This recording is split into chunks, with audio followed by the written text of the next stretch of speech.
Alright, you might notice the weird angle here. Let me turn this a little bit. It might give you a little heads up of what you're about to see. Uh-oh. What did John Galt do now? Alrighty, so that knife over there, absolutely love it. Benchmade, snotty, beautiful knife. I was using it here to split some wood, and I was being dumb with this piece here, and I cut my thumb. So, some wilderness wound care tips for you all. While I am not a licensed medical professional, I was a combat medic in the Army, so I have a bit of experience with medicine. And first reaction when you get a cut like this is to kind of, because you don't know what it is, you just know that you cut yourself, is to stop the blood flow. And I would say that if you're, hemorrhaging, you should stop the blood flow. However, blood actually cleanses wounds. So I'm going to put like a Gore warning on this video or something, I don't know. Most of those alcohol pads down there I was using just to clean my fingers so that they wouldn't be all dirty while I did my wound care here. But it's not too deep, fairly, I mean, I wouldn't say superficial, but it's not going to be stitched or anything. If it was in a flat location, like on my arm or something, I might throw a Steri strip on it, or a butterfly bandage is what they're called. Colloquially, sometimes they're called that. These things here. And what those basically do is you affix one end on each side of the wound, and it pulls the wound closed so that it heals properly. However, with where this is located, there's a lot of flexing when I move my thumb, and every time that's just going to tear at that Steri strip. So what I think I'm going to do is throw this Band-Aid on there. I have some Neosporin here. I'm just going to throw some triple antibiotic ointment. Sorry, it's generic Neosporin. I'm just going to throw that onto the pad there, and then just throw it onto the cut. Yeah, as you can see, it cut there more deeply, and then it kind of skipped a bit and hit there. Sharp knife, very sharp knife. If it was dull, I might not have cut myself. However, if it was dull, I probably would have been putting more pressure behind the blade, and I probably would have cut myself worse.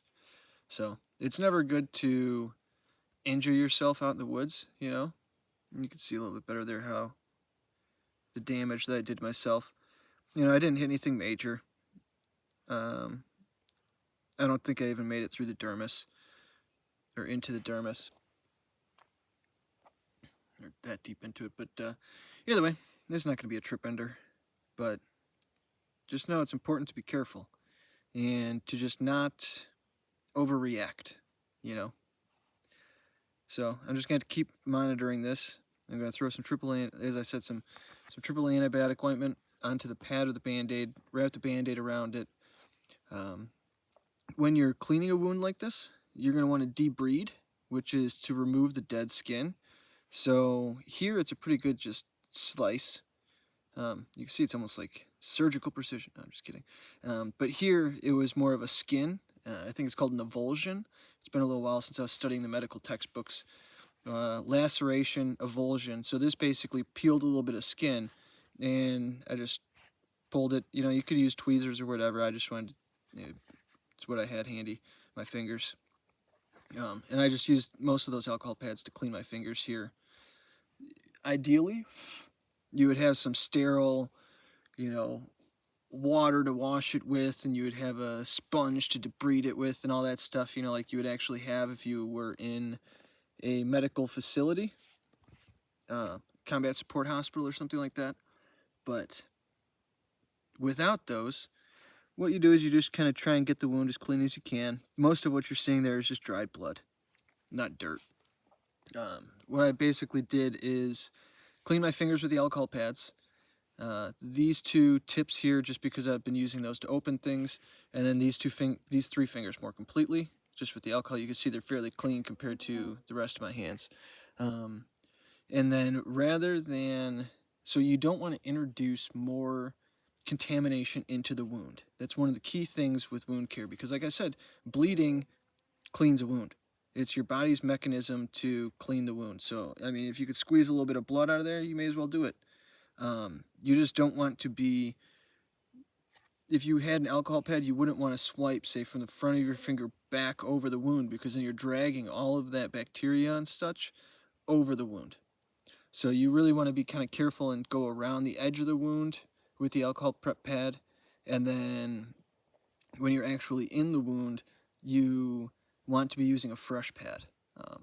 So before I put the AAA antibiotic ointment onto this Band-Aid and affix the Band-Aid over this wound, I am going to just soak up as much of that blood as I can with an alcohol prep pad, just so that I could get a good stick. And I'm basically just going to take and set an alcohol prep pad on there like you saw me doing earlier. But yeah, so I'm not one to hide my mistakes and failures, and that was a mistake. I was using a knife improperly, and that's what caused this. I didn't need to be cutting that piece of wood as I was cutting it, and I should have been paying more attention as I was doing it. And really, I should have been wearing my gloves that I brought up here for when I'm processing wood. So usually when you injure yourself or have some other kind of mistake, it's not a singular mistake. It's usually a string of bad decisions which compound into a noticeable error. Your luck runs out, we could say, or Murphy catches up with you.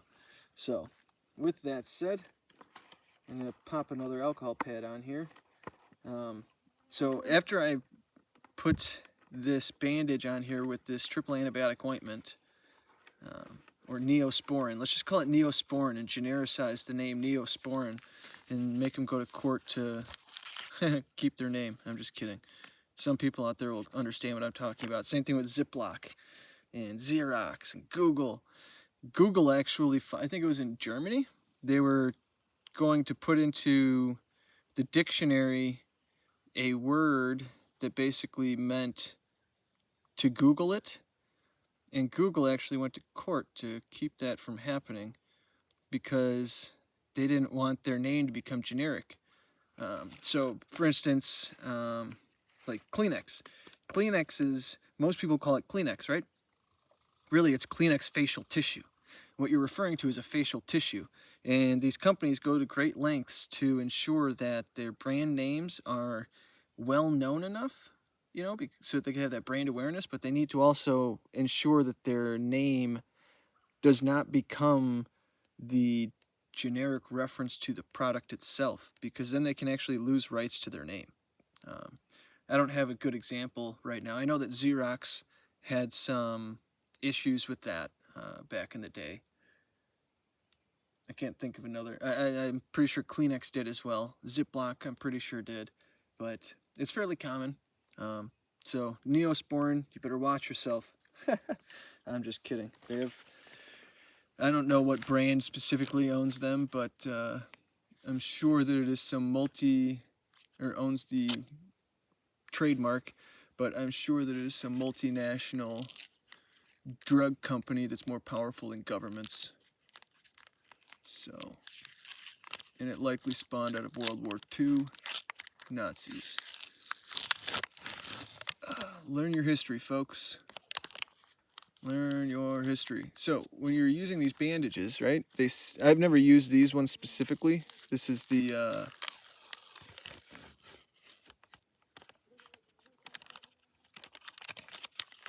NextCare Max Hold Waterproof. But I wanted a waterproof bandage while I was up here just so that it would prevent the introduction of stuff into it. I think I might need to use a second one just because I don't know how this thing works.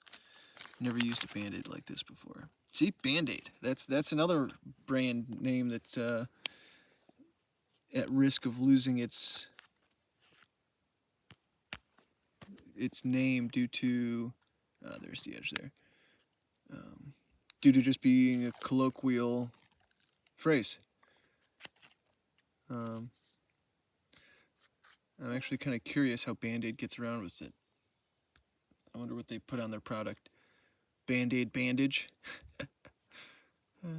Either way, So, my late sister recommended that I bring up individual Neosporin packets or triple antibiotic packets. However, there's not very much in those, and I didn't want to be carrying all the extra waste.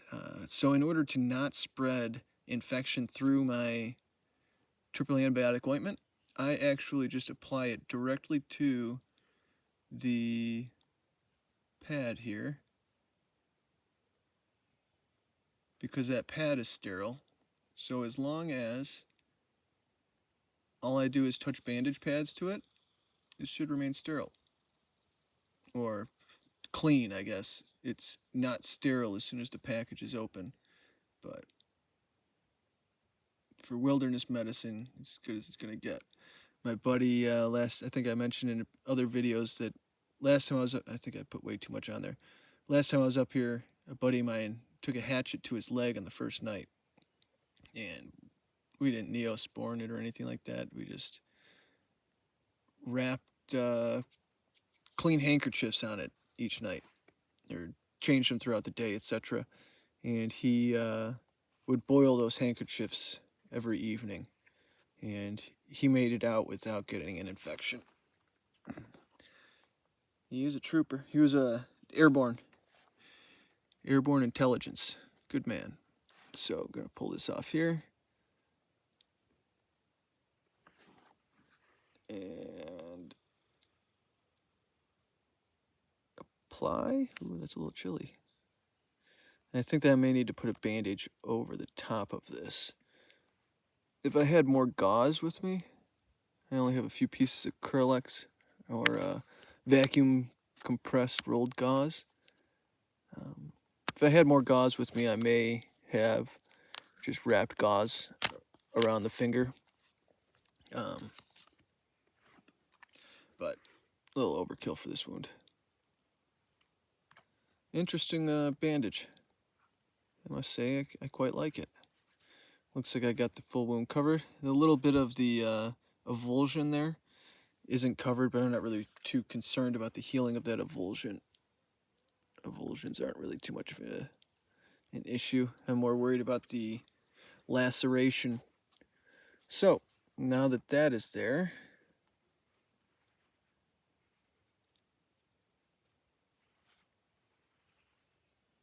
hopefully that heals well.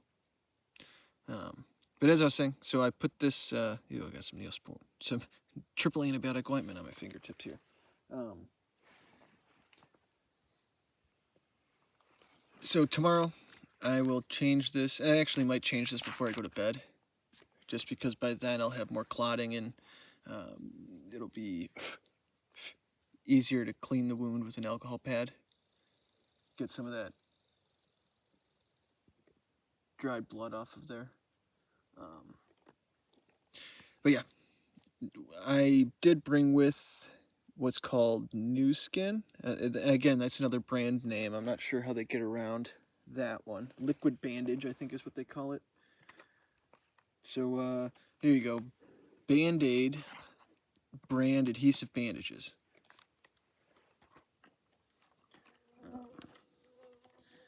But this here is what I will eventually be putting on it once it's a little bit more healed.